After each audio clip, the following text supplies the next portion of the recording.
purchased already by Baron Rothschild from the local Arabs who lived here. But there was already one house, one Jewish house that was here that he didn't have to purchase, and this is the house you see here. It's actually the first house ever built in the city of David in modern times by a family called Meyuchas family. Rachamim Meyuchas, that was the name of the father. He purchased this house, he built this house here in 1873. 1873. It's the first house ever built here in modern times, of course. In antiquity, it was the city of David, that's something else. So about 50% of the area were purchased by Baron Rothschild, and by the way, that's how it happened that even today there are Jewish houses. Most of them are on Jewish property that was transferred from Baron Rothschild to the State of Israel after 1948, of course. So his aim was to basically turn the site into a Jewish site because of its historical importance and to prevent robbery such as the one committed by Parker, according to the newspapers. Once the purchase was completed, he sent Weil, who was a Jewish archaeologist, to dig in the city of David. And Weil decided to dig on the southern end of the city of David. And here he digs and he finds two odd features, something that was never found before in this region. And I'm talking about the two tunnels. I'm pointing at one tunnel at the moment. My pointer isn't that strong. The force isn't strong with this one. Anyhow, you see two tunnels over there. It's actually the beginnings, because later the tunnels and everything else that used to be here were destroyed by a quarry. That's why when you walked you felt unsafe, unstable. You were walking on a quarry that was here in the Roman times. It destroyed most of what used to be before that.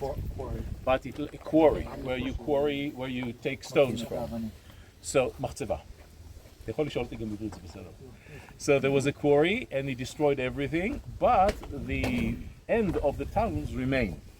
And Weil asked himself, what are these tunnels? And he suggested that maybe these are the tombs of the Davidic dynasty.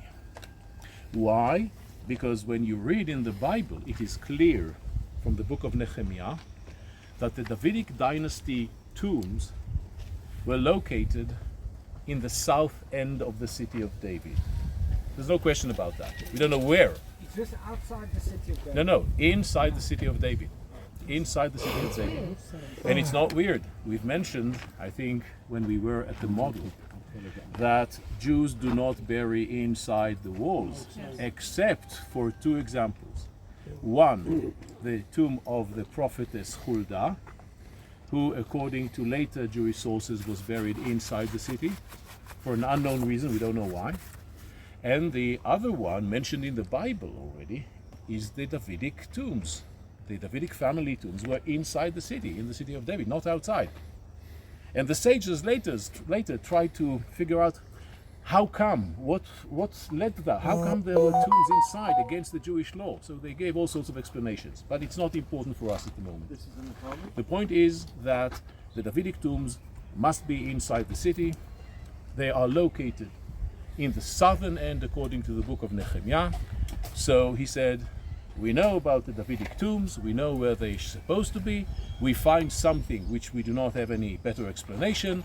Maybe these are the remains of the Davidic dynasty tombs. Most scholars would disagree with that today, but I think it's still an option. We can't overrule that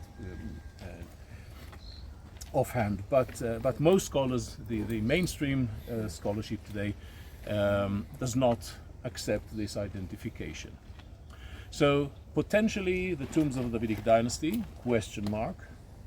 On the signs, there is no question mark, which is not good. They should add a question mark. And the other thing they found is down here, you see a large excavation. That's not an excavation, that's part of the quarry, which was filled up with earth. Came the archaeologists and they dug here. So they dug the entire quarry. And Weil found in one of the pits, one of the holes in the ground, Weil found an inscription.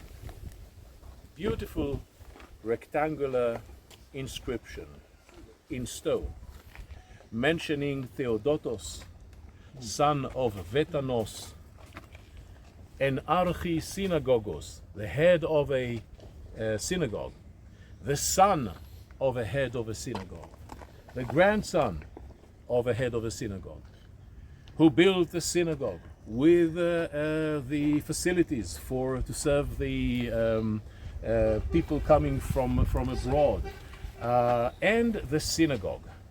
For what purpose? For reading the Torah and studying the laws, the Jewish laws. This inscription is the one that you have seen. You haven't been to the Israel Museum Archaeological department. You will be there, I guess, by the end of the tour, by the end of the course. It's a great refresher course in the Israel Museum. You get everything back. All the sites you've been are represented there, so it's quite important. You will see the inscription of Theodotos, son of Vetanos.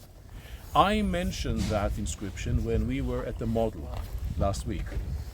When we left the model, we left the porch, we went down, and then at the curve of the wall, at the bottom of the city of David, I showed you the palaces of the Adiabene kings. And below that, there was one building that looked like a pagoda. And I said, this is the place where they found the inscription. We assumed that the inscription was found probably not too far from where the synagogue was. So the area in on the model is right here. Right? So what do we have here? It's an excavation area in the southern side of the city of David. Remains of mysterious tunnels were found here, mostly destroyed by a later Roman quarry.